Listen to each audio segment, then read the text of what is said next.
To order, and actually this will be the calling to order of a special hearing for discussion and or approval of approval or non-approval of section 10.2 and section 10.3 administrative changes to bylaws of the DRB board, which is related to the size of the board, and the board has requested and approved amongst themselves to reduce the required number of board members from 9 to a board consisting of somewhere between 3 and 9 members, as it has become increasingly difficult to keep a 9-member board full all the time, and it was specified that it had to be a 9-member board previously. So it's also the planning commission too. And planning commission, yeah.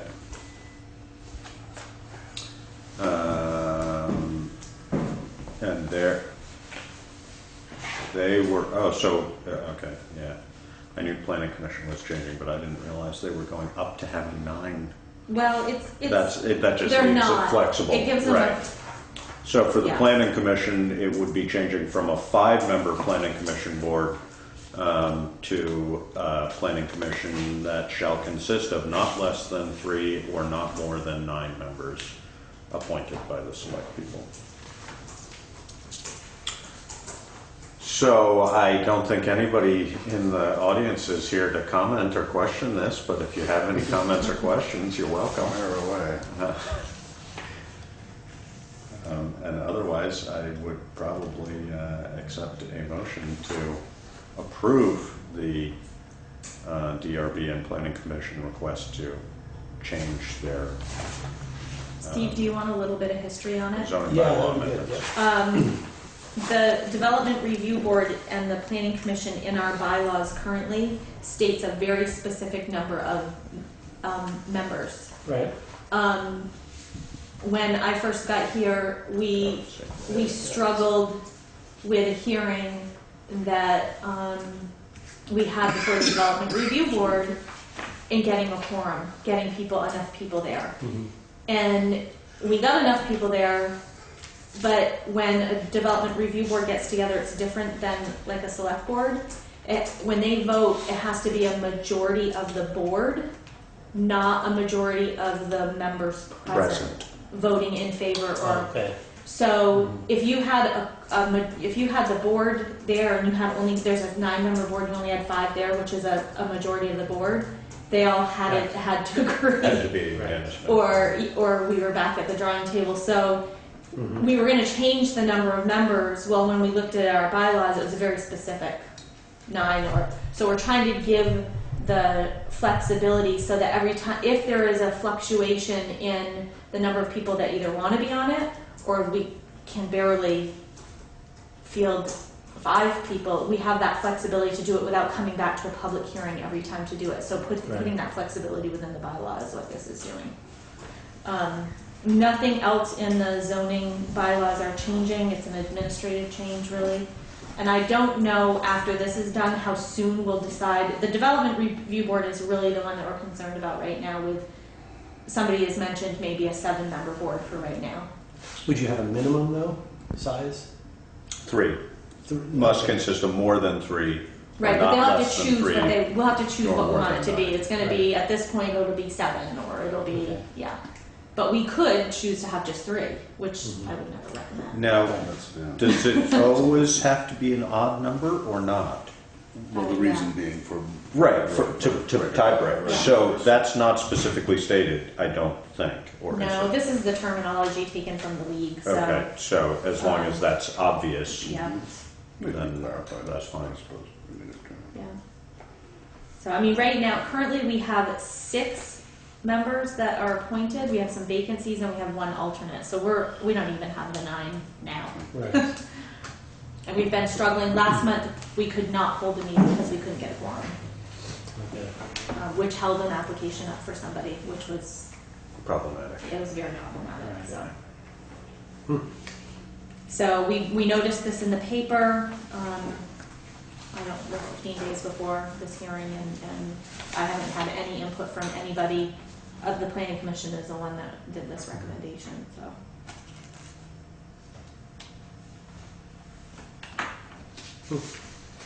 That's where we are.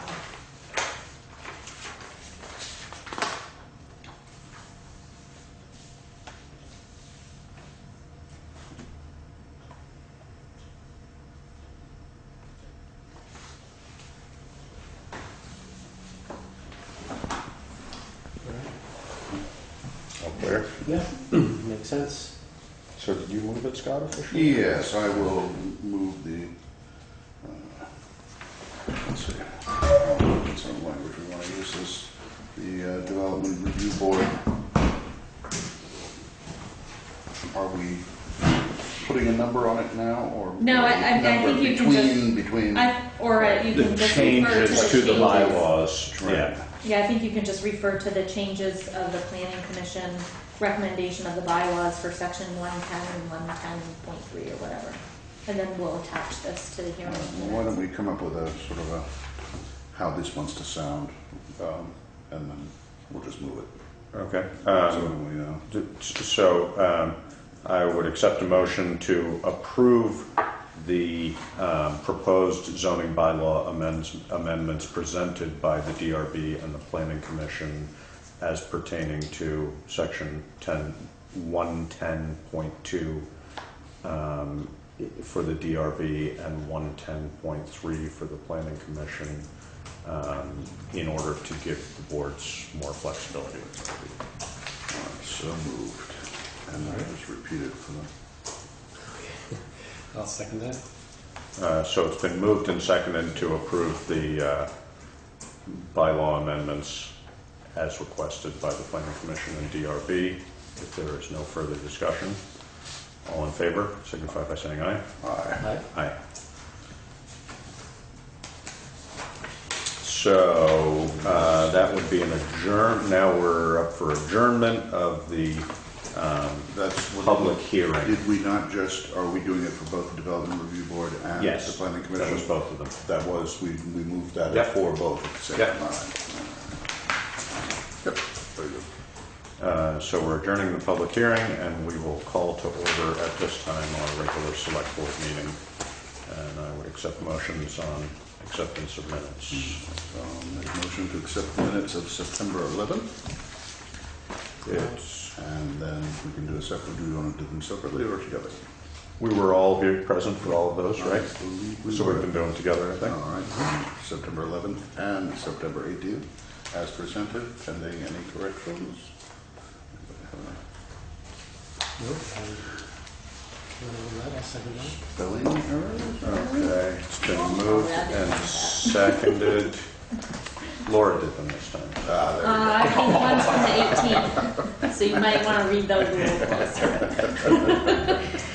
It's been moved and seconded to accept the minutes of September 18th and September 11th and September 18th. If there's no further discussion, all in favor signify by saying aye.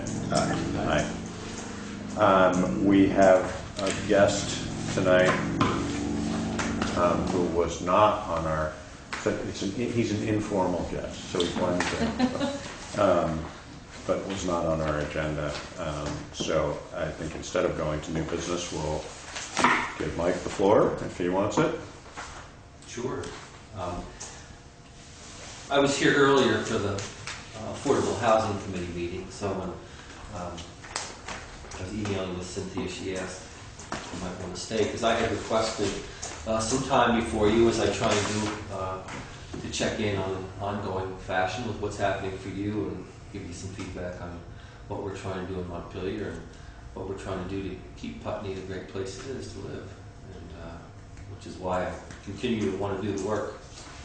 A couple of things from last year that are happening now. One of them is the Vermont Health Exchange is going to be coming online soon. And I'm looking forward to it. A lot of people that I'm hearing from have concerns, especially elder people. When we had our big meeting at the firehouse, I was interested to see how many elder people came, concerned that Medicare is going to be something different for them, and it's not. So one of the things we want to assure people, if you're on Medicare, nothing changes for you. Your supplemental is going to stay the same. You're going to get it the same way you do. What's going to change is for people who don't have insurance now, who are individuals working for themselves, or for small businesses at 50 and under, and then they'll be able to get their insurance through the Health Exchange, which I believe is healthconnect.vermont.gov. I think there's a lot of great information on there. What I think is especially helpful for people to know is that when they look at the premium costs, they shouldn't stop there, because there's a calculator on the website to tell you whether you're eligible for a subsidy and how much that is. And I think a lot of people are going to find out that they're going to get a lot of help on their premiums through the federal subsidies. One of the great things about when states like Texas leave $10 billion on the table is that money's out there, and Vermont has really benefited. We've been getting more money, I think, than we might have otherwise, for instance, to implement our program and to keep it going. So I think Vermont's going to benefit. We're kind of leading the way in some ways, and a lot of us are excited to see what's happening. Probably going to be some bumps in the road, but I think as we move along, this is going to be a good thing. We have a system right now that's really unsustainable, and we have to do something, and here we are. Years of planning in the works. Up in Montpelier, I work on the Human Services Committee, and there's no shortage of things to do, as that entails everything from child care, disabled, elder care, mental health, and a lot in between. One of our challenges in human services and everything, transportation, education, is that while we're continuing our economic recovery, it's painfully slow. We're in a lot better shape than a lot of other states, but things are still moving slow, and it's sometimes hard for people to understand that while we're in recovery, where we have recovered to is last year our state revenues got back to where we were in 2008. The needs are up here, or the requests for needs are up here 2013, 2014, so we're still trying to bridge that gap. And that's what's slow. Hopefully we're on track again with our projections. It looks so far good. I think we had our first report for a fiscal year, and things are looking good, but it's, we're not awash in money. We're a small state. We're not a wealthy state, so I think in some ways, whether it's affordable housing, as we talked about before, transportation enhancements, or education, or healthcare, we can't do a lot. Some of the other bigger states can do, but I think in a lot of ways we're doing the best we can, and I think that there's a lot of good things happening here in Vermont. Moving ahead in the year to come, we still have a lot of work in transportation. We had to raise the gas tax last year, and the reason was because people are driving less, and because they're getting better gas mileage, we're not selling as much gasoline, so the revenues weren't coming in. There was a shortfall that we had to make up so we could continue to draw down federal money. We didn't want to leave that money on the table. I forget right now, I think it was around $40 million. So that's why we raised the gas tax. This is a consumption tax, and sometimes it's felt it hurts lower income people more, especially if they have to drive to work, and because we don't have a great public infrastructure for transportation here in Vermont. But we were kind of stuck between a rock and a hard place, and had to bite the bullet and raise those taxes. But I think we're seeing the ongoing rebuilding of our roads and bridges continues in Vermont.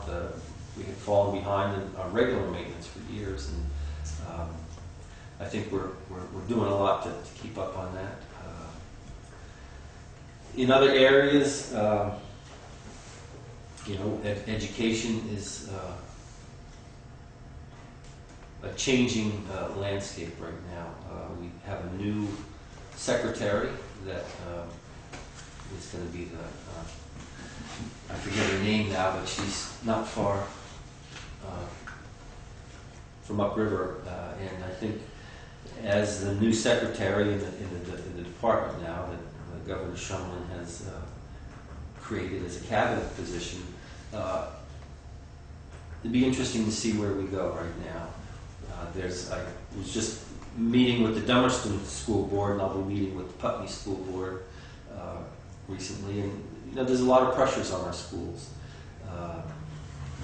For the most part, schools have kept their funding requests at a minimum, and yet the reality is we have to raise the statewide property tax more than we ever had before.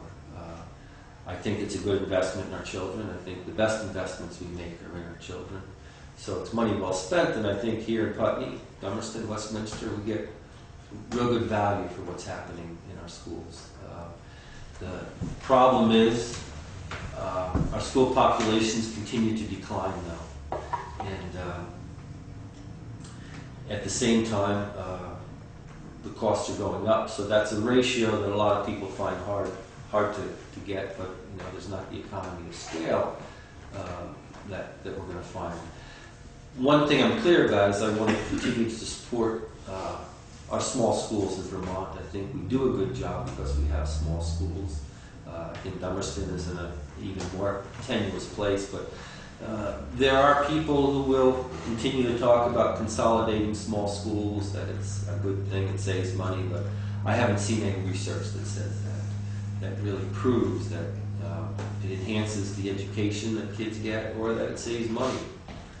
There may be some other ways in terms of buying that schools can get together and do, but I don't think consolidation has a place right here. I think we like our school here in Putney.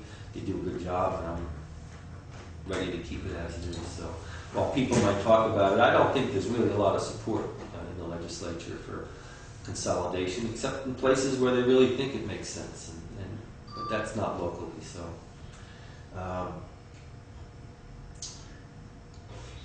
I'm open to questions from you folks too. What's Any specifics on how VY might affect the town of Putney? Well, I think we're still trying to sort that out. There is a list by town of people who work for VY and what's going to happen. I think the qualifier is going to be what they do next and how they do the shutdown, and whether they put it into safe store or start decommissioning right now. If they start the decommissioning right now, which is what we're hoping for, I don't think it's going to be a big bump in our economy. They'll need a lot of jobs. They'll actually have to, I think, bring some more people in. There are a number of questions around what to do with that once it cools down and they can move it around. However, if they put it into safe store, that can sit there for 60 years, and who knows if Entergy's going to be around then. One of the concerns we have statewide, and as it could affect Putney as well, is what happens with the decommissioning fund. Right now, rough estimates are it's going to cost $1 billion to decommission that plant. There's a little more than half of that in the decommissioning fund. And our real concern is that the people and taxpayers of Vermont don't get stuck with that bill. One of the challenges we faced here is that there's a lot of our neighbors working for BY, and they're the best people in the world. The problem is they hitched their wagon to a corporation, which has not turned out to be a great neighbor. When they first proposed trying to create a shell corporation, which in many instances is the start of a corporation going under, we got an inkling of what kind of business partner this was. When we refused them, I think it was in the best interests of Vermont. Because normally what happens then is they pull all the assets out, leave the liability in the shell corporation, and then walk away so it collapses. And we didn't let that happen. So we're concerned about what the people in Louisiana, what kind of decisions they want to make in terms of how it affects Vermont, in terms of the decommissioning fund, what they're going to do next with decommissioning. Directly how it's going to affect Putney, I'm not sure. In other ways, other places closer to VY, they're thinking it may really hurt the real estate market. What we've looked at is other places where decommissioning has happened, and there's been like a 10-year bump where things go down for a while, but then they get back to where they are. I mean, that's what happened in Maine, and we're hoping that can happen here. There is a group, SevEds, that is doing some work on trying to plan for a softer landing. I think that whole process has accelerated now that VY has announced closing after the next refueling. So we'll see. We're taking some proactive steps, but there's still those decisions we have to wait for to see what comes out of corporate headquarters in Louisiana.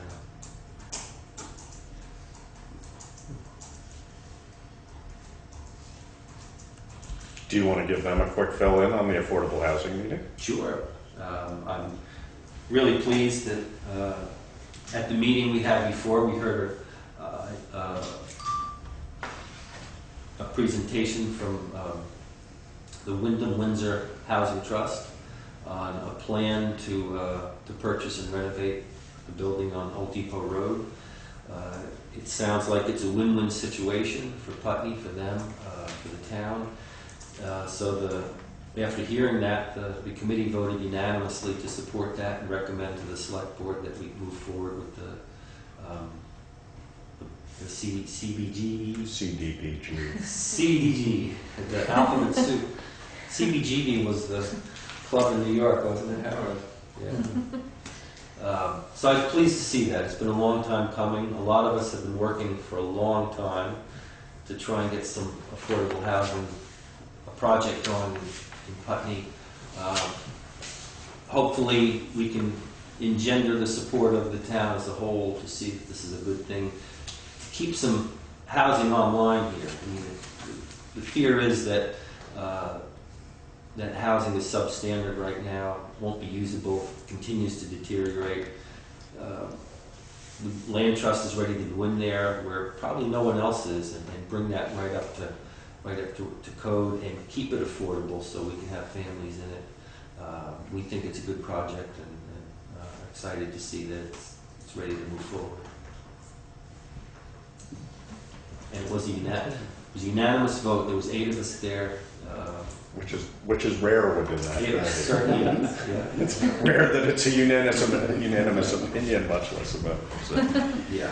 So Yeah, I mean, basically they'd be going from 12 units to 11 units, and the one thing that I think we haven't heard before is the proposal, or that size scale of it, and also the price ranges. They're looking at 1 bedrooms in the.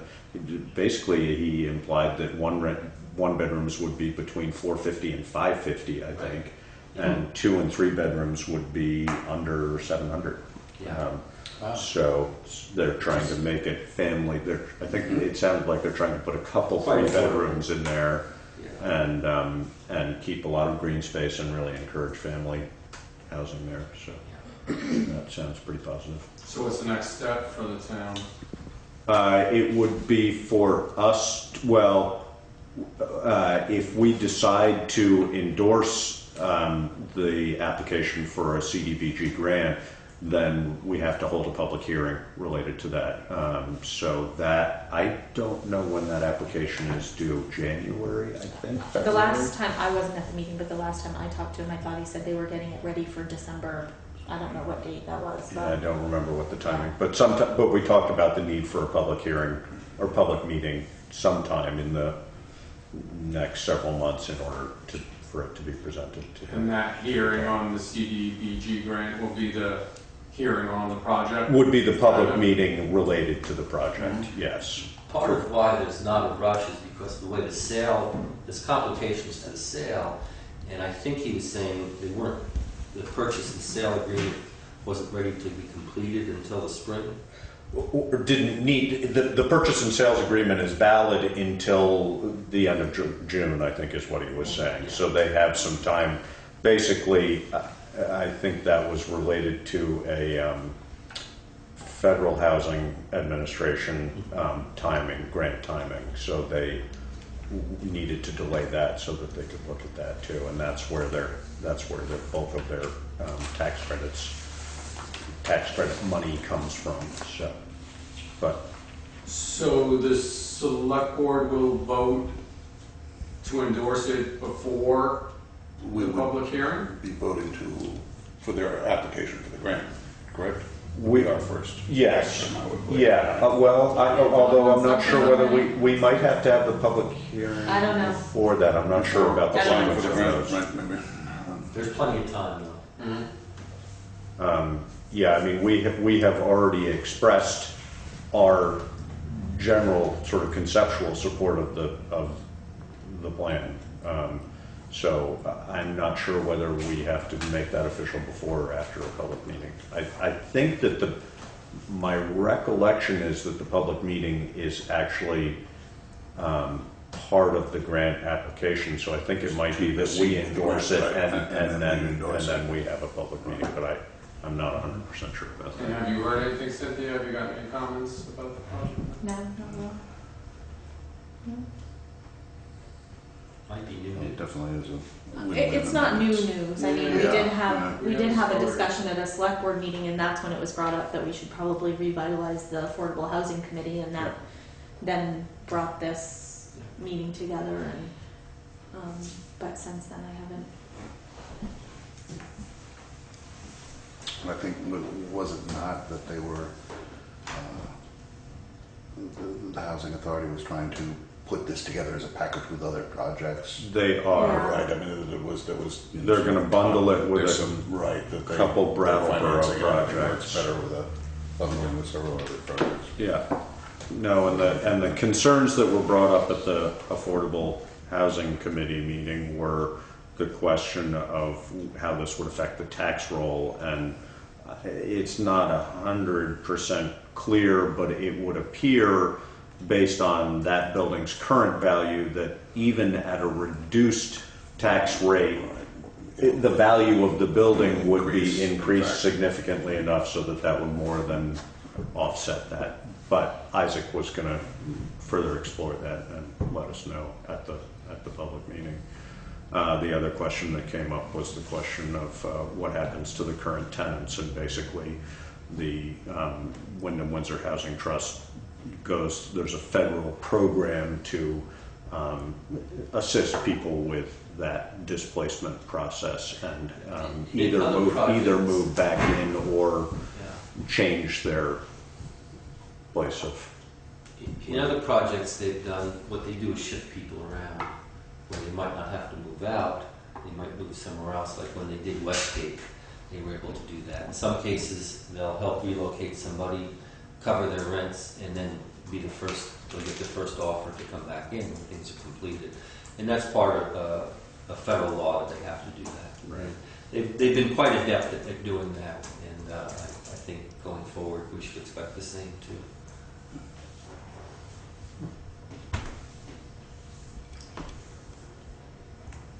Well, I appreciate the chance to come.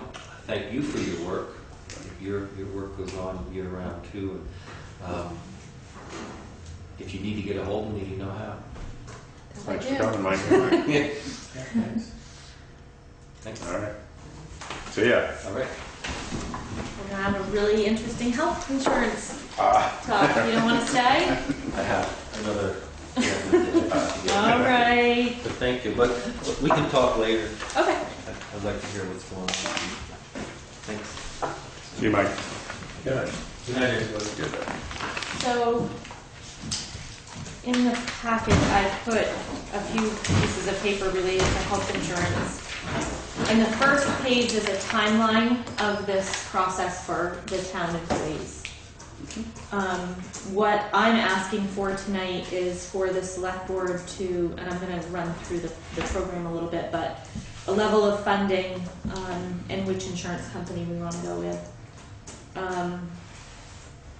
Basically, what I needed to, the way I've approached this whole thing is that I wanted to choose a funding level that would allow the employees to basically get the same benefit they have been getting. That was my goal. As close as possible to. While trying to stay within budget.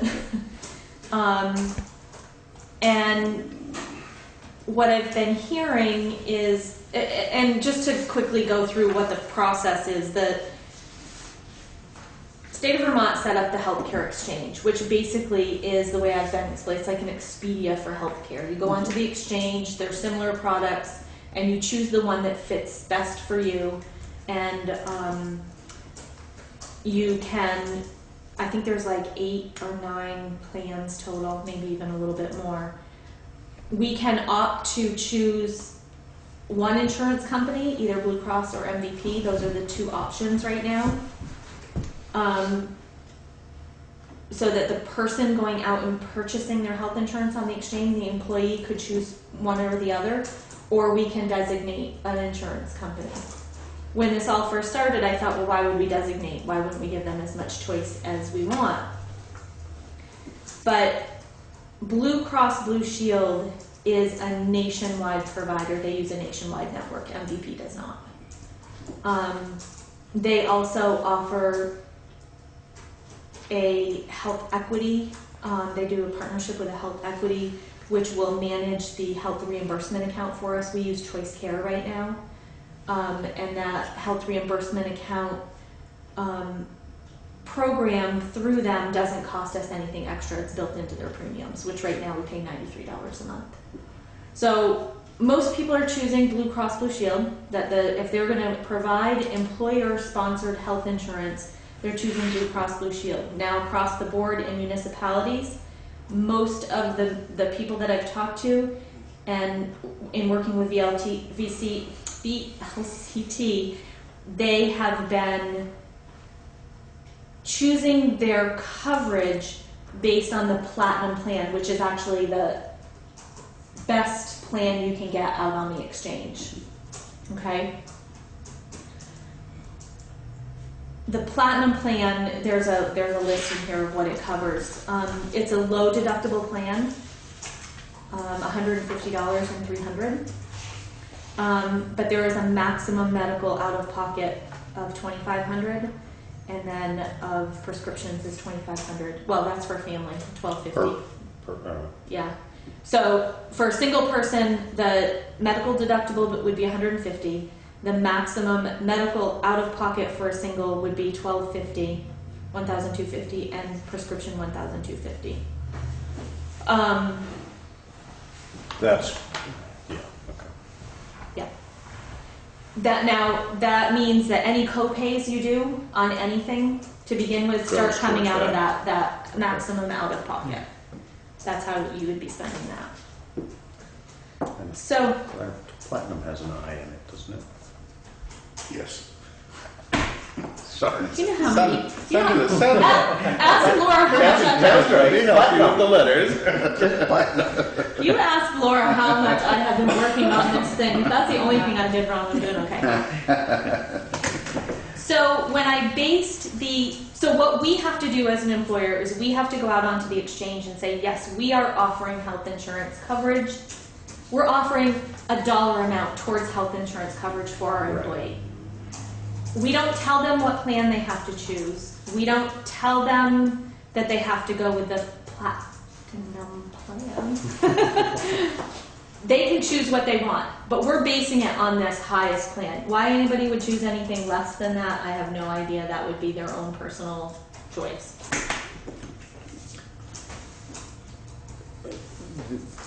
They would be able to save money by choosing a lesser plan, because we would contribute that amount regardless of what plan they chose. Is that right? Yeah, it is. Okay. I mean, there is a, yeah.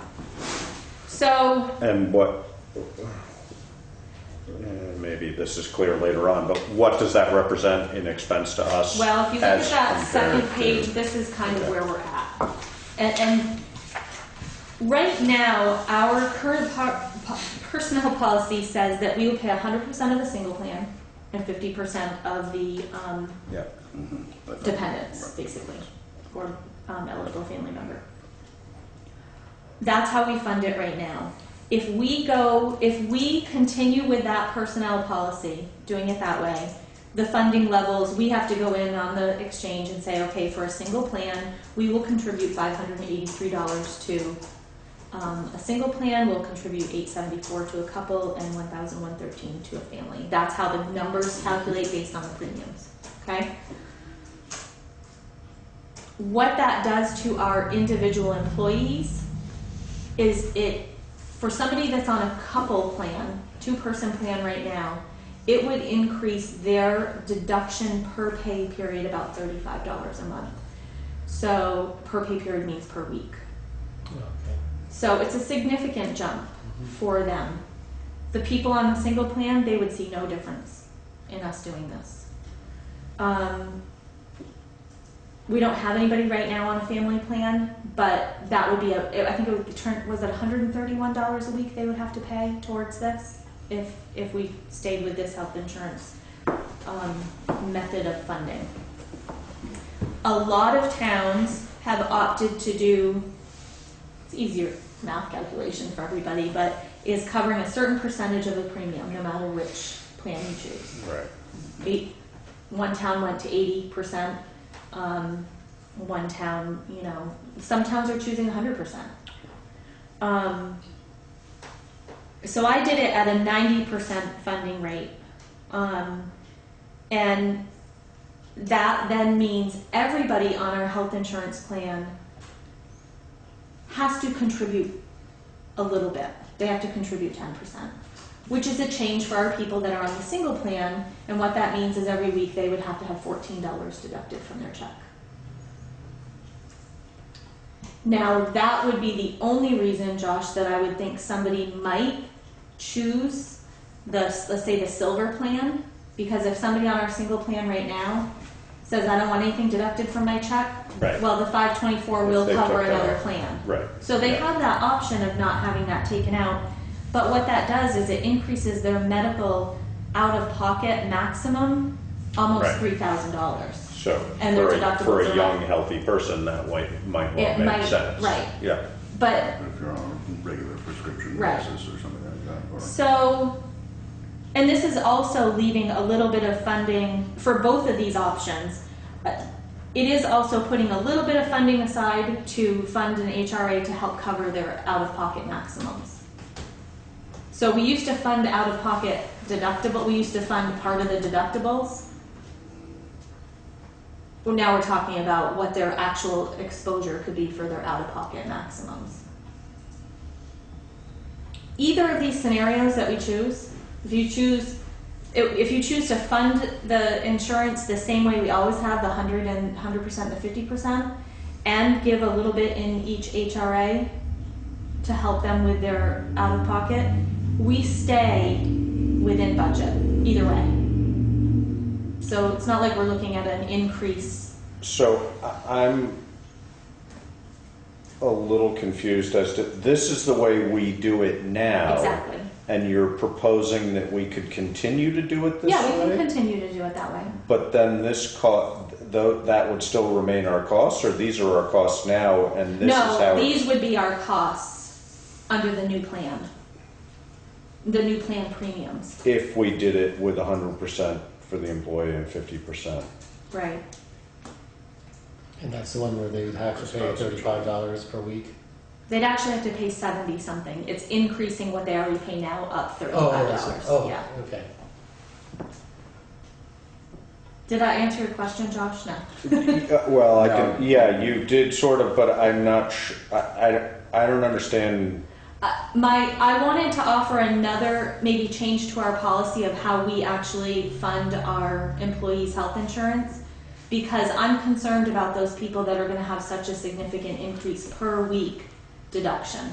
Right. It changes their deduction pretty significantly, whereas if we kind of share that burden, everybody's paying a little bit. Right. So we would pay the 90%, but we wouldn't pay, we'd pay 90% of a whole plan for everybody.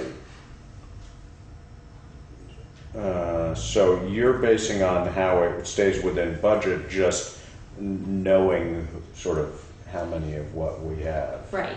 Now, if we have a couple of people that all of a sudden jump on the family plan, no matter what we do tonight, it's It's going to blow the gonna change it budget. all around, right? So, Which, Um, there's built-in one family plan to our budget anyways. And we may have a person that might actually drop off of this because Medicare might make more sense for them. So there's a little bit of wiggle room. And this this HRA, that's if they use every bit of their maximum medical Right. out of pocket. So Right. I would say for that, maybe 60% of it will be used. and do our current HRA contributions roll over for Yeah. this? They do? Well, I mean, we don't really contribute to an HRA. It's money that we've set aside in our budget and then when they swipe their card, it gets It deducted. takes it out, takes it So out. if they never charge anything, nothing gets taken out. Okay. So it stays with the town if they don't use it. Okay, so we aren't really investing it as an HRA, but it conceptually it functions as an HRA. Now, let me just ask one very brief question. Uh-huh. None of these costs currently relate to the subsidies that Mike alluded to, Right. That's a great, which I realize is part of your tax situation and how that works out. But these don't reflect any of the. No, correct. So potentially people will be paying less. No, If you have the salary, employer-sponsored- you're at a level. Then you are not that's eligible for gonna be subsidy. eligible for the Right. subsidy. Right. The only way you're eligible for the subsidy if your employer offers some contribution to your health insurance, if it's not enough to cover that, it has to be pretty low coverage, like 50% or I don't know what the actual calculation is. There is a way, but we're offering way above that standard. You've answered the Yeah. question that I have about it. I mean, that's been a question right along is a lot of employers small business employers are opting to drop out of insurance Sure. coverage altogether and then letting individuals go onto the exchange and then they get a subsidy. Now, nowhere would I be able to tell our employees what that means for them because I have no idea what their Right. taxable income is, what bracket they Right. fall in. Right. It's- And if they were to do that, would they be entitled to that $3,000 a year contribution? I mean, is that sort of something we are offering or not? No, well, I would think that if we all of a sudden took a health insurance benefit off the table completely, that we would either have to increase wages or, there would have to be something different besides this 3,000 that is in this. Yeah, no, I mean, I guess basically my question is it possible for somebody, if their income is such, to opt out of town insurance, take this $3,000 plus the subsidy, No. and they're going to come out ahead, or is that not an No, option? because the $3,000 you do not get unless you prove you have health insurance Through another. through a spouse. Yeah. Sure, spouse, okay. Yeah. Now, it appears, just looking at these numbers, that the cost for us of the second Plan D is a whole lot more. It is more. It's by a chunk. Hold on, I have another spreadsheet. It's a little bit lower for the single. It is, for the first plan, it is Our total our annual. total annual, if everyone was to use the entire HRA contribution, Mhm. would be 89,000, Which never happens. which never happens. So I did 75%, it came down to 85,000 Yeah. 75% of the HRA. of the HRA. Yeah. Under the other one, it's about 92,000. And then if 75% is used, it drops down to about 88,000, which is what our budget is. So yes, it's about. So the reason there 34,000. isn't much change in there is because we have mostly single employees, is that? Yeah, mostly. We have, yeah, we only have a few. Because it double. does, yeah, because if it were mostly families, then that number would be much greater, okay. Yeah, that's why I said if we If we- get, if if that we get a changes, couple that would people change that a jump lot. onto that Yeah. family plan. Yeah, Yeah. So it's really just an accounting. and well, and it really was just me looking at the numbers and saying, I mean, I think for the what's the insurance best coverage that we're compromise? offering, that the best compromise is, okay, the single people pay a little bit, the double pay a little bit more, if you're on a family, you pay even more, but everybody during this time makes a change that they come around to the fact that they've got to help pay for health insurance a little bit. And what's happened over the years is that if you're on anything but a single plan, sometimes that single plan goes up significantly, depending on rate. Sometimes it goes Right. down. And those people that are in those other categories, their deduction is fluctuating all the time. They can't count on, whereas the other people, they see no effect whatsoever. No, you know, it's pretty much 100% paid for them. And I've talked to a couple of them about it. You know, I mean, $14 a week for people is still, you know, it's still, $14 a week. yeah. So, and there wasn't too much. Now, they can opt to choose a different plan. And then they will have nothing deducted. Because we are still gonna offer 5. Choose a different plan other than the platinum plan. So they could go down to the gold plan and their premium would be 100% covered, but their exposure would be higher. Right. It's however, what risk you wanna, How many, I'm curious, how many employees are covered. are Employees and family, well, how many employees and then? There's 8. Now that includes the library Right. right, too. So 8, there's 11 of us that are eligible. okay. 8 take it, 3 of them opt to have health insurance somewhere else, and they take the $3,000 a year. So, I mean, I'm not, very basically, you think the second Plan D, Plan D2, is fairer? Or yeah, I do feel that way. I mean, I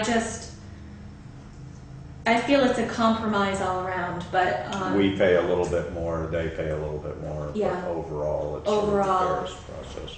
you know, and who knows what's going to happen next year? I mean, Right. I have no idea what's going to happen next It will year. change. And very rarely do you see a company or, well, municipalities more often, but have anything 100% paid for a benefit, medical benefit. Right, right, I think people need to get in that mindset of, I'm going to have to contribute a little bit. right. Um, No, and the people who have spouses or others have already been paying part of that Yeah. anyway, so. So, if either way, I think they're going to get great coverage. You know, I think that I'm not upset about this Health Connect thing at all. I think it's actually, you know, I think it gives people more flexibility of what they want to do. I know that, like I said, I'm not sure why anybody would choose to, other than the fact that they'd save that deduction per week. We're basing our numbers off of that really high. A premium plan. Yeah. Which is what we've always offered, is a Yeah. premium plan. No, I mean, but, Yeah. yeah, I mean, that's a relatively small deduction. I Right, mean, you and know, it's if a- somebody it's a went down compensation to a bronze plan as Mm-hmm. opposed to a platinum, then it would cost a whole lot less, but they're not gonna They're not save gonna more by save more doing by that. doing that. Right, so, yeah, so somebody might step it down by 1 notch in order Well, to that was the first question. save the 14 Right. bucks a month, or a week. That was one of the first questions I had is, I just want to make it clear, this was when we were in a meeting and all the You're employees not were gonna come there, out is that ahead. just by picking out a lesser plan does not mean you're getting the difference between what we're offering Right, we're not and what gonna that pay you premium that. is. Yeah. And I wouldn't want to do that because I don't want people to, there is a way to do it. You could offer that difference and put it in an HRA. I mean, but we're already offering some money in an HRA. No, and I think that we, the benefit we're offering is really good insurance. So that's what it is. You either take that or. Yeah. And then the other part of this process, it just in the timeline, I am going to have a meeting with everybody next Friday, all the employees, to explain them the process. We have to sign up by a certain time. We're giving ourselves a deadline of November 15th. Then the employees, no, we're giving ourselves a deadline of October 15th. The employees will then have to sign up by November 15th, but we're going to set a computer up in here for them. And because there are some people that are not computer, So if they need help. Yeah, so if they need help, we'll help them. Or Pat from Putney Family Services has offered to come down. She's a navigator for the exchange. Mm-hmm. And she'll sit with people. We'll pick a day that she'll work with them. So I think the transition will be really smooth if we offer those things. But it's really just about what level are we. And we don't want to offer this as a choice to employees. No. Okay. No. That just makes it more You can't pick. Yeah, you can't. Even out there, you have to tell for a single plan. You offer This is what it's going to be. Yeah. Okay. I mean, we could do this, keep our policy the same, and then June 30th change. Right. I mean, there's a couple, that would mean for a little while the deduction would increase for some people, and then after June 1st, there may be to prepare people for it. I mean, this is going to be effective. The deduction would have to start December 1st, right? Because the December deductions pay for the January bill. Right. I was going to say, because Yeah. it's not implemented until January. No, right? but the bill is due Right. the middle No, of that December. makes sense. Yeah. So, I mean, just if we have anybody that decides they want to jump on with family plans, and there's two of us that have family that I don't expect to change within this year. I don't suspect the other person is, but the option is there for them if they want to. We could hire somebody if something happens that needs it. So that's always a gamble anyways. And it is significantly more with that second option, what the town is paying towards it. Well, it has the Yeah. potential to be a whole lot more. Yeah. I think that's just the question as to whether we want to Want to take that? set that precedent. or Right, not. exactly. Call it a rate increase in another name. I mean, it's Yeah. inescapable, or Yeah. might as so- well be a rate increase as And it's pretty, you may have already answered this, but just to reiterate for me, it's pretty clear that offering the platinum plan makes the most financial sense. I did a lot of figuring with the other plans and Yeah. kind of using the same theory, and then saying, okay, we're gonna fund it at Increase this, our HRA contribution. increase the HRA, and it was like thousands more. Okay. It ended up because the maximum Because the potential you put out there Yeah. for the risk could be a lot more. from that plan to the gold plan, you jump for a family or a couple to $11,000 exposure compared to 5. Right. If worst case scenario kind Yeah. of thing. Yeah. And we were talking about it this morning. Me personally, I've reached my 6,000 this year, and we haven't even really had anything Right. major You that's get to happened. 6,000 pretty darn Very quickly. quick. Yeah. So, and we even originally when this was brought to us, they were saying the comparable plans were like the silver, and it was comparable because the deductible was similar. But that was But before when you people. run the numbers. That was yeah, before people looked at this maximum out of pocket. It's Right. going to be harder to get to that out of pocket because the copays are so much smaller.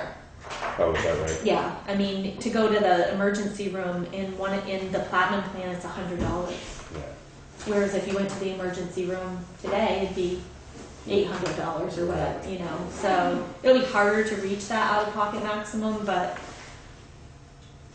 I mean, I think this is the approach that most towns are taking just because it's we have always offered really rich Good insurance. insurance, right, And we don't know what's gonna happen in a year, right.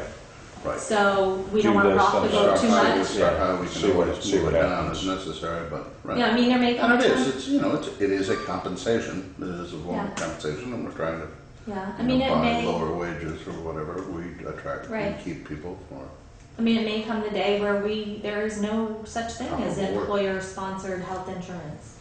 And at that point, then that's a discussion of, now you're talking wage compensation as opposed to benefit Mhm. compensation, but, so. I mean, I just really, I guess when I was looking at it, the human side aspect of it to me was, I was really concerned about the people where it was gonna jump that much. And If we stayed with our current policy. yeah, Right. and then looking at the numbers the other way, it's like, well, now this person's gonna get a little bit of a jump. So, Yeah, I guess my feeling would be, but there is a precedent being set by it, it is a little bit more expensive. well, I mean, maybe what we want to do is sort of approve this with the caveat that, before June 30th of next year, we really see how that pans out and That's- whether it's the reasonable policies, I mean, obviously we can change that, Yeah. but I think it should be of public note that this is something that That we're going this to be is, looking we're all at in a again. trial period Exactly. with this whole thing, and, So- yeah, Because I think that it's reasonable for us, at our current level, it's reasonable for us to stay close to on budget and provide the good service we have been providing at a fair price.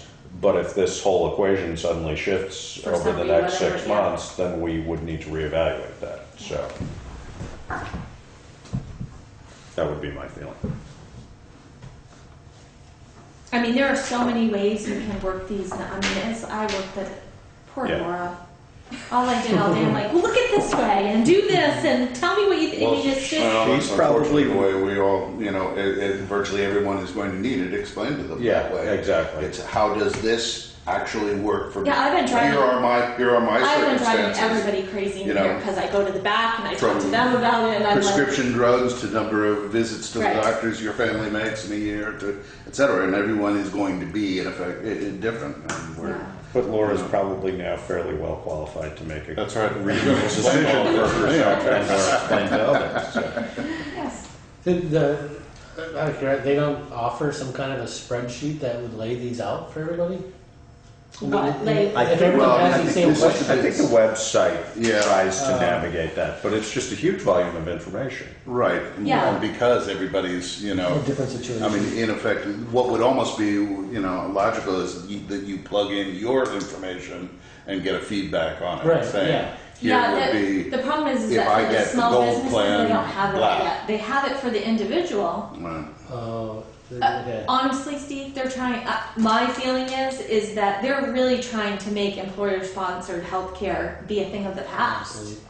That they want people to use the exchange and purchase their own insurance. Well, I think And- ultimately it will make it work to press us Yes. all into that. It will, Yes. then the whole thing will work. Yeah, Whereas, it would be under pressure with that mix of the two. And yes, Mm-hmm. and I it agree. I may think be, we are. it pushing away may from- be beneficial to our employees at the income level they are right now for us not to offer it. Because they may get a subsidy that's more than what we're offering. I don't know that, and there's no way I would be able to even. Right. And I think all we can do is let the market test that a little bit for everybody, and still offer the level that we have, and then, but like Josh said, at the point, we've got to put something in there that says, okay, this is where we're at. But if that equation isn't, we'll revisit it Yeah. at budget time too. Yeah. But, I mean, we can keep it the same, fund it the way we have, and I base the premiums on that platinum plan. Or, Yeah, no, change it to I the think 90%. I think we do the 90% and reevaluate in 6 months. I mean, when we sign up for this, what is our initial time frame? Is it for a full year? Yes. Right. Okay. So you're Maybe basically January stuck 1. with that. whatever choice we make for a year, what we actually sign Oh, up okay, for. so, Yeah, well, that's true. but we'd have to revisit it as of Prior to it, to budget time, Move so. forward, but, right, but within 6 months. So- it was probably- Yeah, you're right, that's it. It would be a, it would be a calendar, it would be a calendar year. Yeah. Right, No, that, how but, it would be working, right. so, yeah. But that gives us, essentially what we would be doing is evaluating it through budget season next year in order to plan The for, following. exactly, for June 30th of the following year, so. So do we need a motion or how Yeah, do you want because to do this that? actually changes our personnel policy and adds that whole 3,000, which we've been offering but was never in our policy anyways. And it's we, So it's really accepting this second D. I have Second D. D1, yeah. Well, I How have did you D1 notice because that? I copied and pasted out of the D1 personnel subchapter policy. 2. That's the section of our personnel policy, D1. D1, D2, D1. And then also the HRA contribution. And this second one, you said was an additional $14 a month on top of A week. 35 that they're already No, the people that are on a single plan right now, they have nothing paying? deducted. Oh, nothing, okay. So there would be a $14, almost $15 a week For everybody. for the For single. the single person. So if Oh. if you have a single plan, Mm-hmm. you would have deducted from your check on a weekly basis $15. Right. For the people that have a couple or a double plan, theirs would actually go down a little bit. They get $34 a week taken out now, or $35 now, $39 now, Okay. and it would go down a little bit. Okay. Yeah, and it goes down because we're paying 90% of the dependents Right. instead of the 50. Right, exactly. Yeah. Yeah. Okay, so does that make sense to stay with that Mhm. plan? Yeah. Right. Okay, so I would entertain a motion to accept a change to our personnel policy based on going to a health insurance plan that would put all regular town employees who are regularly scheduled to work 30 or more hours each week to be entitled to enroll in the health insurance program through the town. The town will pay 90% of the cost. An eligible employee that does not enroll in the town health insurance plan will be entitled to a $3,000 per year premium reimbursement, provided that they have coverage through another employer-sponsored group, and that we would fund HRA contributions You can just do the single at $1,250 and family. and family at $2,500.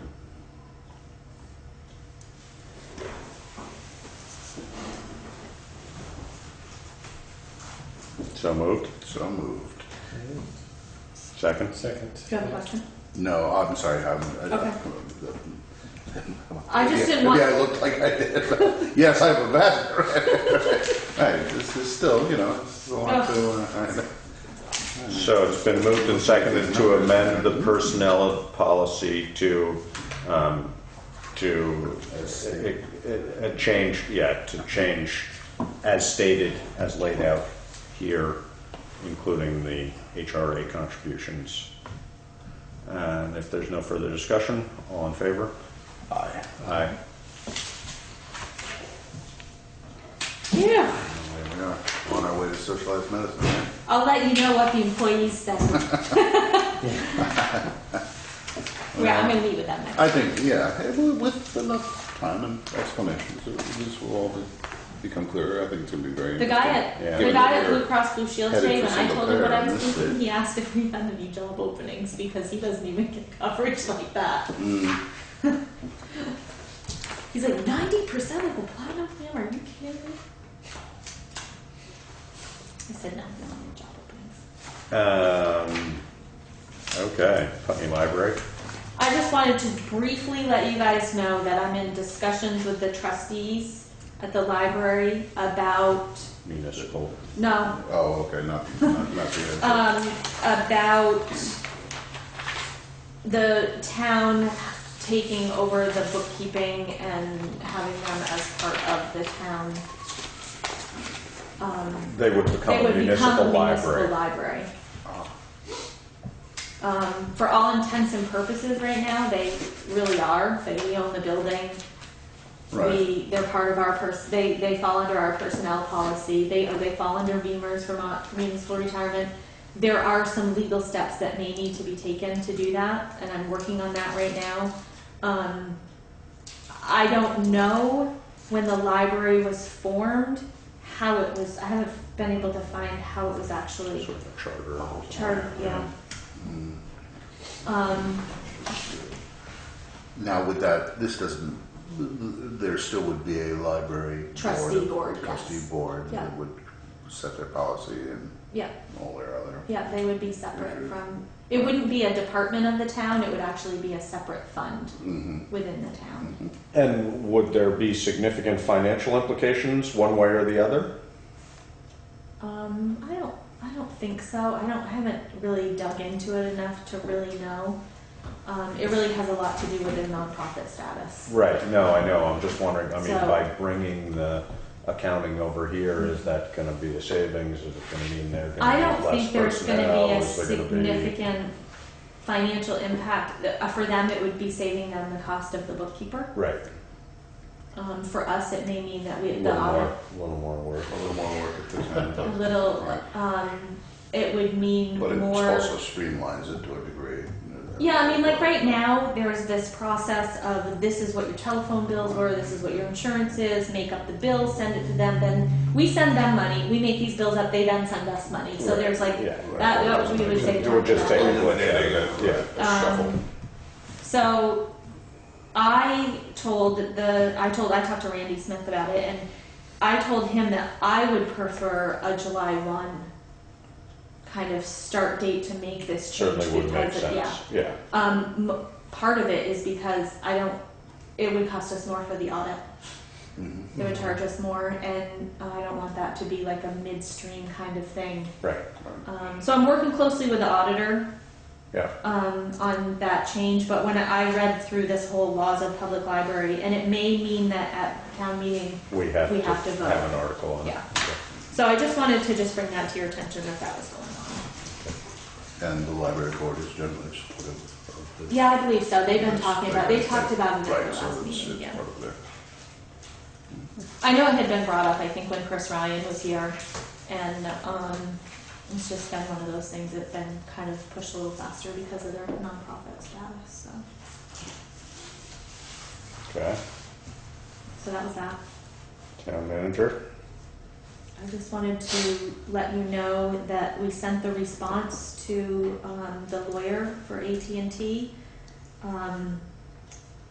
And when we did that, I also called her to let her know that it was on its way and that this is what had been talked about. And she had either seen an article in the paper or, I don't know, she already had information on what had been decided. And I think yesterday, I want to say it was yesterday, they sent an engineer down again to see if there was another spot on that particular site that would not infringe on the wetlands. So based on what we had recommended, they felt they needed to take a closer look at that. So that was good. She also mentioned that they are going to apply, I believe, by the end of the week to the Public Service Board. So they will be applying for that location. And she also mentioned something about our uneasiness with the end date of when this would be removed, and she was hoping to maybe put some language in there that would kind of enforce the removal of it at a certain point. She told me that she thought that day, what is today? Today's Wednesday, so it was yesterday I talked to her. She said that they were hoping to sign a lease agreement with the person that they were going to have a permanent site. And once that happened, they could probably be more public with that information, but I haven't heard anything about that. and more specific about the removal date, apparently. Yeah. So it was, Seems like seems like our actions maybe had a little bit of Yeah. impact. Yeah, I Which is definitely think that it did, yeah. So that's where we're at with that. I'm assuming that if they apply on Friday or by the end of the week, we'll be hearing something shortly after. Fairly soon. Yeah, about when the meeting is or the hearing will be or what, I don't know, that whole public service board Public service process, board, I'm not yeah. too clear on. And that meeting's not local anyway, right? That would be at the public service board. The last I thing, think. it seems to me what I read is they hold it somewhere within the county. Yeah, I think Oh, that's what I heard. oh, yeah, Yeah, yeah. I don't know that for sure. That was me looking on their website, and I think that's what I remember reading, but I don't know that for sure. Excuse me. So that was that. Good. There's a budget status report in here. Do you have any questions? Budget status report in here. I printed that as of today. I didn't see anything too exciting. Oh, the chemical feed building is down there. It is. Yeah, so that bill's in there. How's it look? When I saw it was on the truck. I'm sorry, in boxes. No, actually, just Oh, one big just one solid truck, building just that's a- on the back of that truck, Just yeah. a thing, isn't it? They were, getting chains and all of that, and I felt maybe that they didn't need to be there. So I haven't seen it since. I don't know if they put it in place today or not. But. And then just the quick the audit is just at a standstill. John has been sick, so I haven't been able to work with him. Hopefully next week, and then I'll push him to give us an audit before the end of October, our final stuff.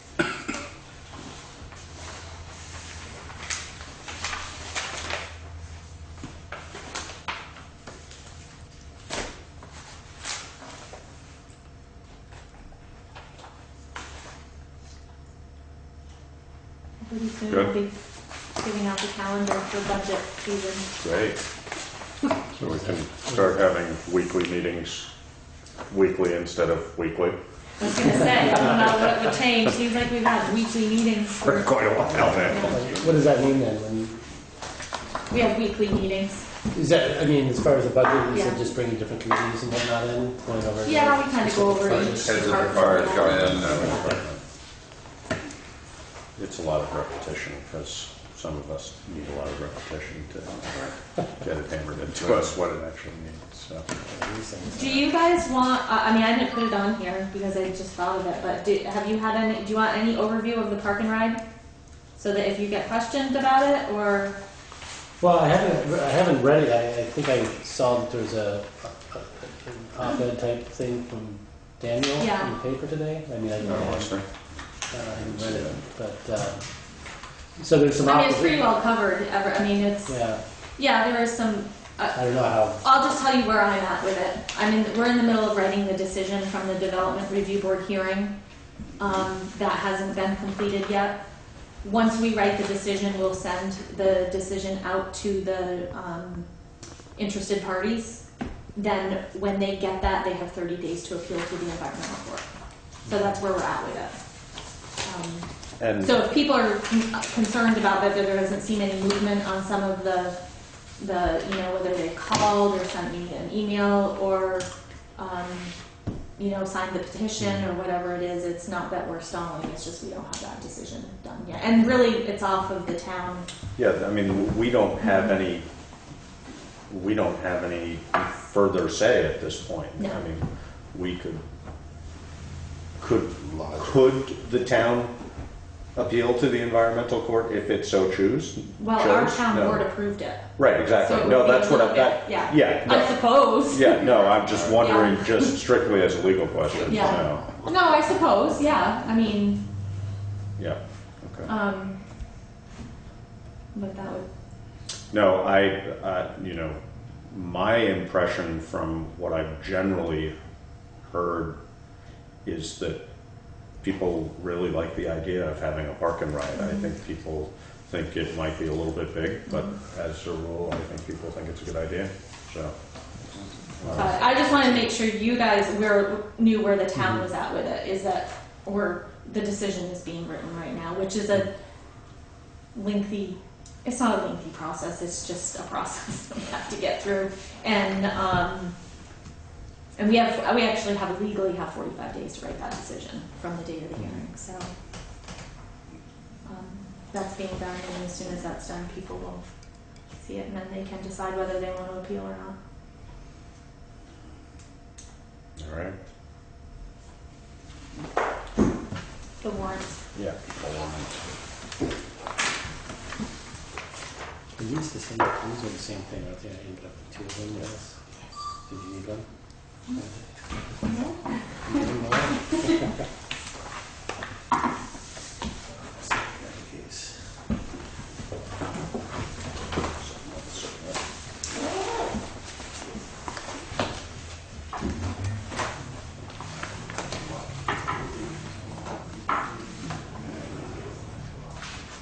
Cynthia, I didn't put that on either, or that check for shelter.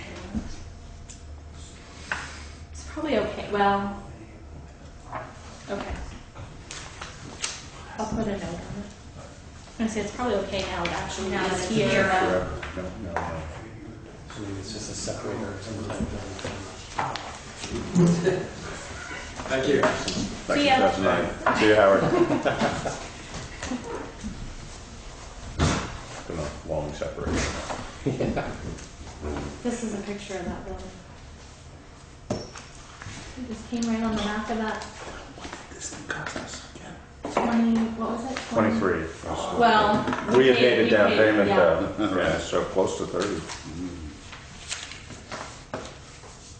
the chemical feed. It's a lot better than 239. That's true. Jeez. I'll have to go down there and check that out. Yeah. All fiberglass, all That's the right. time. I'm sure it meets all specs, right? All right, motion to adjourn. So Yeah. moved. Oh? Second? No, that's fine. Okay. I'm just, We're done, right? I heard yeah, I'm say just, no. no, this is just a letter Just that I a got top one today. there. I just wanted to, it'll be on the next agenda, but just, I would have emailed it to you, but you're here, so I gave you a copy.